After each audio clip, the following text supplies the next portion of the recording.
Hi friends, good morning. Welcome to Vishruta creatives. ಇವತ್ತಿನ ವಿಡಿಯೋದಲ್ಲಿ back side ಉಕ್ಸಿಟ್ಟು ಬ್ಲೌಸ್ನ ಯಾವ ರೀತಿ ಸ್ಟಿಚಿಂಗ್ ಮಾಡ್ಕೋಬೇಕು ಅಂತ ತೋರಿಸ್ತೀನಿ. ಅದಕ್ಕೂ ಮುಂಚೆ ಯಾರಾದರೂ ನನ್ನ ಚಾನಲ್ನ ಇನ್ನೂ ಸಬ್ಸ್ಕ್ರೈಬ್ ಮಾಡದೆ ನೋಡ್ತಾ ಇದ್ರೆ ಈಗಲೇ ಸಬ್ಸ್ಕ್ರೈಬ್ ಮಾಡ್ಕೊಳ್ಳಿ, ಹಾಗೂ ಪಕ್ಕದಲ್ಲಿರೋ ಬೆಲ್ ಐಕಾನನ್ನು ಕೂಡ ಕ್ಲಿಕ್ ಮಾಡಿ. ಆಗ ನನ್ನ ಎಲ್ಲ ವಿಡಿಯೋಸ್ ನಿಮ್ಮ ಮೊಬೈಲ್ಗೆ ನೋಟಿಫಿಕೇಶನ್ ಬರುತ್ತೆ. ಓಕೆ ಫ್ರೆಂಡ್ಸ್, ಹಾಗಾದರೆ ಯಾವ ರೀತಿ ಸ್ಟಿಚಿಂಗ್ ಮಾಡಬೇಕು ಅಂತ ತೋರಿಸ್ತೀನಿ, ನೋಡೋಣ ಬನ್ನಿ. ಓಕೆ ಫ್ರೆಂಡ್ಸ್, ಲಾಸ್ಟ್ ವಿಡಿಯೋದಲ್ಲಿ ನಾವು ಲೈನಿಂಗನ್ನು ಕಟ್ ಮಾಡಿದ್ವಲ್ಲ, ಈಗ ನೋಡಿ ಅದನ್ನು ನಾನು ಮೇನ್ ಕ್ಲಾತ್ ಮೇಲೆ ಇಟ್ಟು ನೀಟಾಗಿ ಮೇನ್ ಕ್ಲಾತನ್ನು ಕಟ್ ಮಾಡ್ಕೊತಾ ಇದ್ದೀನಿ. ಇದು ಫ್ರಂಟ್ ಪಾರ್ಟನ್ನು ಮೇನ್ ಕ್ಲಾತ್ ಮೇಲೆ ನೀಟಾಗಿ ಈ ರೀತಿ ಇಟ್ಕೊಂಡು ಅದನ್ನು ಕೂಡ ಕಟ್ ಮಾಡ್ಕೊತಾ ಇದ್ದೀನಿ. ಅದೇ ರೀತಿ ನೆಕ್ಸ್ಟು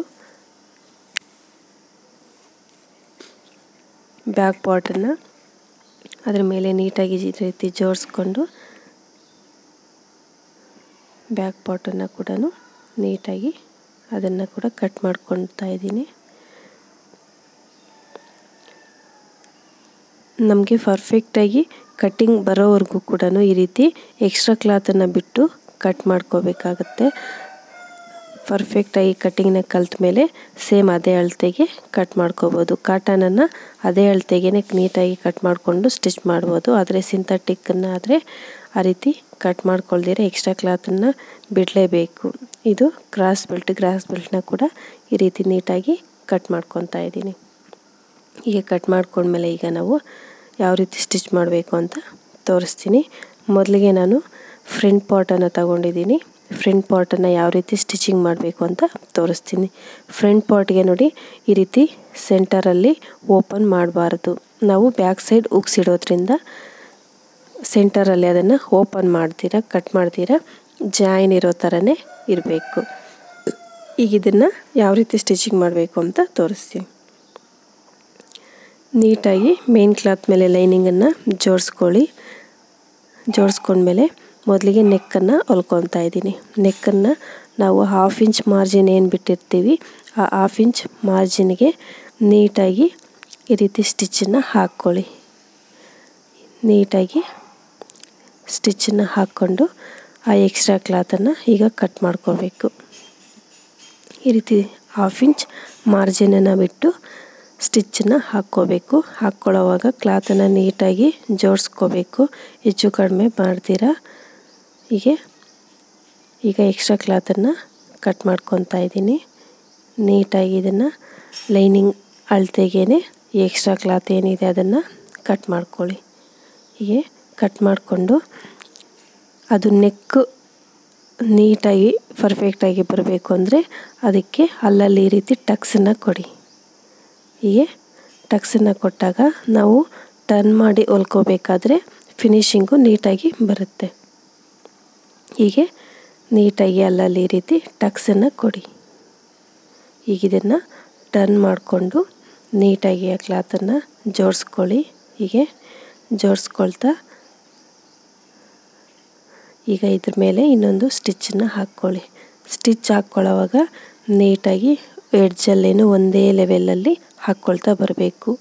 ಒಂದು ಕಡೆ ಜಾಸ್ತಿ ಒಂದು ಕಡೆ ಕಡಿಮೆ ಬಿಟ್ಟು ಕ್ಲಾತನ್ನು ಸ್ಟಿಚ್ ಹಾಕ್ಕೊಳ್ದಿರ ಒಂದೇ ಲೆವೆಲಲ್ಲಿ ಸ್ಟಿಚ್ಚನ್ನು ಹಾಕ್ಕೊಳ್ಳಿ. ಆಗ ನೋಡೋಕ್ಕೆ ಫಿನಿಶಿಂಗ್ ತುಂಬ ಚೆನ್ನಾಗಿ ಕಾಣಿಸುತ್ತೆ. ಹೀಗೆ ಕ್ಲಾತನ್ನು ನೀಟಾಗಿ ಜೋಡಿಸ್ಕೊಳ್ತಾ ಸ್ಟಿಚ್ಚನ್ನು ಹಾಕ್ಕೊಳ್ಳಿ. ಹೀಗೆ ನೀಟಾಗಿ ಸ್ಟಿಚ್ಚನ್ನು ಹಾಕ್ಕೋಬೇಕು. ಕ್ಲಾತನ್ನು ಕೂಡ ನೀಟಾಗಿ ಫೋಲ್ಡಿಂಗ್ನ ಹಾಕ್ಕೊಳ್ತಾ ಬರಬೇಕು.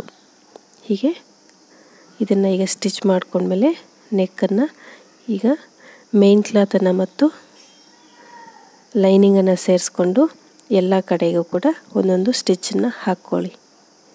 ಹೀಗೆ ನೀಟಾಗಿ ಒಂದೊಂದು ಸ್ಟಿಚ್ಚನ್ನು ಹಾಕ್ಕೊಳ್ಳಿ.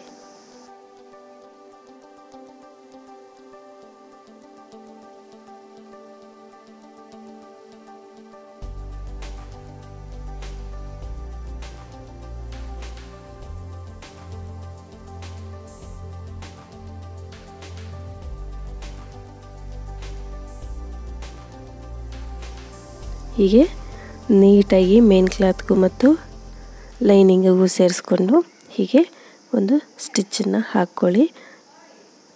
ನೀಟಾಗಿ ಹಾಕ್ಕೊಳ್ಳಿ. ಹೀಗೆ ಹಾಕ್ಕೊಂಡ್ಮೇಲೆ ಇದಕ್ಕೂ ಕೂಡ ಎಕ್ಸ್ಟ್ರಾ ಕ್ಲಾತ್ ಇದೆಯಲ್ವಾ, ಈ ಎಕ್ಸ್ಟ್ರಾ ಕ್ಲಾತನ್ನು ನೀಟಾಗಿ ಕಟ್ ಮಾಡ್ಕೊಳ್ಳಿ. ಲೈನಿಂಗ್ ಯಾವ ಸೈಜಲ್ಲಿದೆಯೋ ಆ ಸೈಜ್ಗೆ ನೀಟಾಗಿ ಲೈನಿಂಗನ್ನು ಸೈಜ್ಗೆ ಮೇನ್ ಕ್ಲಾತನ್ನು ನೀಟಾಗಿ ಕಟ್ ಮಾಡ್ಕೊಳ್ಳಿ. ಸುತ್ತಲೂ ಕೂಡ ಇದೇ ರೀತಿ ನೀಟಾಗಿ ಕಟ್ ಮಾಡ್ಕೊಳ್ಳಿ. ಹೀಗೆ ಕಟ್ ಮಾಡ್ಕೊಂಡ್ಮೇಲೆ ನಾವು ಮಾರ್ಕ್ ಹಾಕಿರೋದು ಒಂದು ಸೈಡ್ಗೆ ಮಾತ್ರ ಇದೆ. ಈಗ ಇನ್ನೊಂದು ಸೈಡ್ಗೆ ಮಾರ್ಕ್ ಇಲ್ಲ ಅಲ್ವಾ, ನಮಗೆ ನೀಟಾಗಿ ಸ್ಟಿಚ್ ಹಾಕ್ಕೊಳ್ಳೋಕ್ಕೆ ಗೊತ್ತಾಗೋದಕ್ಕೆ ಈ ಕಡೆಗೆ ಯಾವ ಸೈಜಲ್ಲಿ ಅಳತೆಗೆ ಇದೆಯೋ ಅದೇ ರೀತಿ ಇನ್ನು ಒಂದು ಕಡೆಗೂ ಕೂಡ ಈ ರೀತಿ ಮಾರ್ಕನ್ನು ಹಾಕ್ಕೊಳ್ಳಿ. ನಾನು ಟೇಪಲ್ಲಿ ಈ ಕಡೆ ಯಾವ ಸೈಜ್ ಎಷ್ಟಕ್ಕಿದೆ ಅಂತ ನೋಡಿಕೊಂಡು ಅದನ್ನು ಮಾರ್ಕನ್ನು ಹಾಕ್ಕೊಳ್ತಾ ಇದ್ದೀನಿ. ಈ ರೀತಿ ನೀವು ಕೂಡ ಮಾರ್ಕನ್ನು ಹಾಕ್ಕೊಂಡಾಗ ಯಾವುದೇ ಕನ್ಫ್ಯೂಷನ್ ಇರ್ತೀರ ನೀಟಾಗಿ ಸ್ಟಿಚ್ಚನ್ನು ಹಾಕ್ಕೋಬೋದು.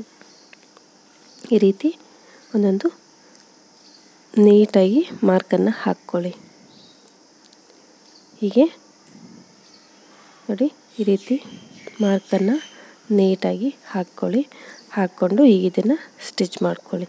ಈ ಡಾಟ್ಸನ್ನು ನೀಟಾಗಿ ಸ್ಟಿಚ್ಚನ್ನು ಹಾಕ್ಕೋಬೇಕು. ನಾವು ಏನು ಮಾರ್ಕ್ ಮಾಡಿದ್ದೀವೋ ಆ ಮಾರ್ಕ್ ಮೇಲೇ ಸ್ಟಿಚ್ಚನ್ನು ಹಾಕ್ಕೊಳ್ಳಿ, ಆಗ ಪರ್ಫೆಕ್ಟಾಗಿ ಬರುತ್ತೆ. ಈ ಡಾಟ್ಸನ್ನು ಈ ರೀತಿ ನೀಟಾಗಿ ಹೊಲ್ಕೊಳ್ತಾ ಬರಬೇಕು. ಸೆಂಟರ್ದು ಕೂಡ ಸ್ಟ್ರೈಟಾಗಿ ಲೈನ್ ಇದೆಯಲ್ವ, ಆ ಲೈನ್ ಫುಲ್ಲು ಕೂಡ ಒಂದೇ ಸಲನೇ ಹಾಕ್ಕೋಬಿಡಿ. ಹಾಕ್ಕೊಳ್ಳೋವಾಗ ನೋಡಿ, ಈ ರೀತಿ ಸೆಂಟರಲ್ಲಿ 1/2 ಇಂಚಷ್ಟು ನಾವು ಬಿಟ್ಟಿದ್ವಲ್ಲ ಅದನ್ನು ಹಾಕ್ಕೋಬೇಕು. ಹೀಗೆ ನೀಟಾಗಿ ಎಲ್ಲ ಡಾಟ್ಸನ್ನು ಕೂಡ ನೀಟಾಗಿ ಸ್ಟಿಚ್ಚನ್ನು ಹಾಕ್ಕೊಳ್ಳಿ. ಹೀಗೆ ನೋಡಿ, ಈಗ ಎಲ್ಲ ಡಾಟ್ಸು ಕೂಡ ಸ್ಟಿಚ್ ಮಾಡ್ಕೊಂಡಿದ್ದು ಆಯಿತು. ಈಗ ನಾವು ಇದಕ್ಕೆ ಕ್ರಾಸ್ ಬೆಲ್ಟನ್ನು ಅಟ್ಯಾಚ್ ಮಾಡಿದ್ರೆ ಫ್ರಂಟ್ ಪಾರ್ಟು ರೆಡಿ ಆಗುತ್ತೆ. ಈ ರೀತಿ ಇದೆ. ಈಗ ನಾವು ಕ್ರಾಸ್ ಬೆಲ್ಟನ್ನು ಸ್ಟಿಚ್ ಮಾಡ್ಕೋಬೇಕು. ಕ್ರಾಸ್ ಬೆಲ್ಟನ್ನ ಕೂಡ ನಾವು ಮೇನ್ ಕ್ಲಾತನ್ನು ಮತ್ತು ಲೈನಿಂಗನ್ನು ಹೊಲ್ಕೊಂಡಿದ್ವಲ್ಲ, ನಾನು ಲೈನಿಂಗನ್ನು 2 ಪೀಸನ್ನ ತಗೊಂಡಿದ್ದೀನಿ.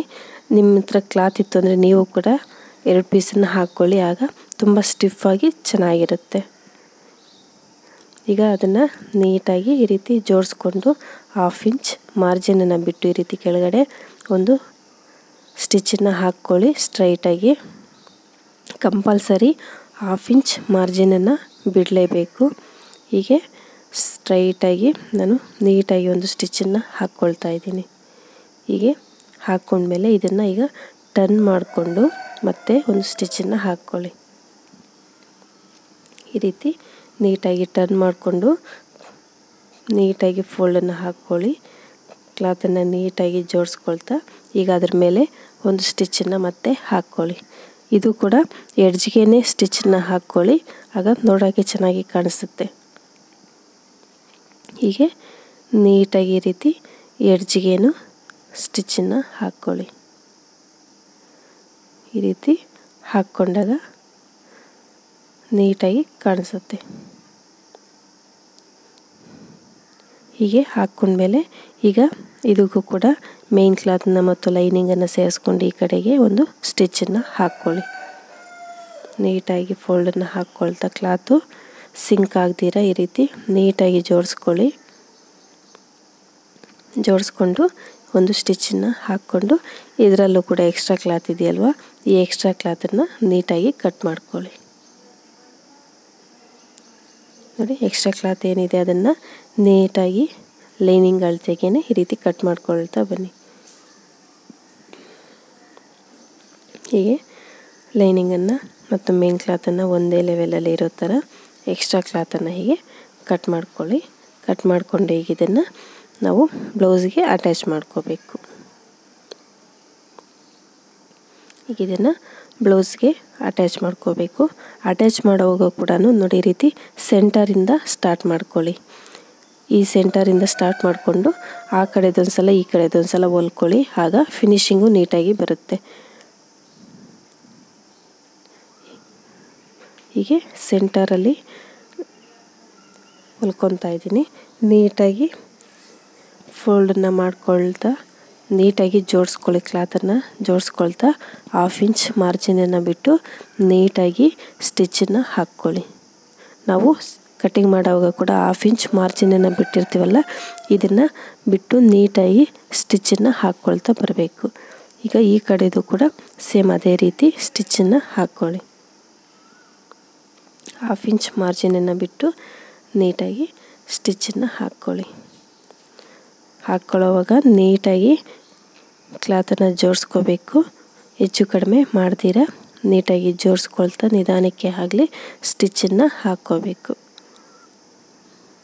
ಹೀಗೆ ನೀಟಾಗಿ ಇದನ್ನು ಸ್ಟಿಚ್ ಮಾಡ್ಕೊಂಡ್ಮೇಲೆ ಈಗ ಟರ್ನ್ ಮಾಡಿಕೊಂಡು ಅದ್ರ ಮೇಲೆ ಇನ್ನೊಂದು ಸ್ಟಿಚ್ಚನ್ನು ಹಾಕ್ಕೊಳ್ಳಿ. ಹೀಗೆ ನೋಡಿ ನೀಟಾಗಿ ಇದನ್ನು ಸ್ಟಿಚ್ ಮಾಡ್ಕೊಂಡಾದ್ಮೇಲೆ ಈಗ ಇದನ್ನು ಟರ್ನ್ ಮಾಡಿಕೊಂಡು ಈಗ ಇನ್ನೂ ಒಂದು ಸ್ಟಿಚ್ಚನ್ನು ಕೂಡ ಹಾಕ್ಕೊಳ್ಳಿ. ನೀಟಾಗಿ ಈ ರೀತಿ ಸ್ಟಿಚ್ಚನ್ನು ಹಾಕ್ಕೊಳ್ಳಿ.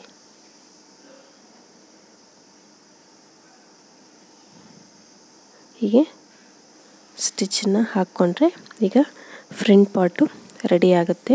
ನಾನು ಈ ವಿಡಿಯೋದಲ್ಲಿ ಫ್ರಂಟ್ ಪಾರ್ಟನ್ನು ಮಾತ್ರ ತೋರಿಸ್ತಾ ಇದ್ದೀನಿ.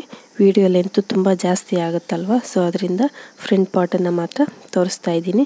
ನೆಕ್ಸ್ಟ್ ವಿಡಿಯೋದಲ್ಲಿ ಬ್ಯೂಟಿಫುಲ್ ಡಿಸೈನ್ನೊಂದಿಗೆ ಬ್ಯಾಕ್ ಪಾರ್ಟನ್ನು ಕೂಡ ತೋರಿಸ್ತೀನಿ.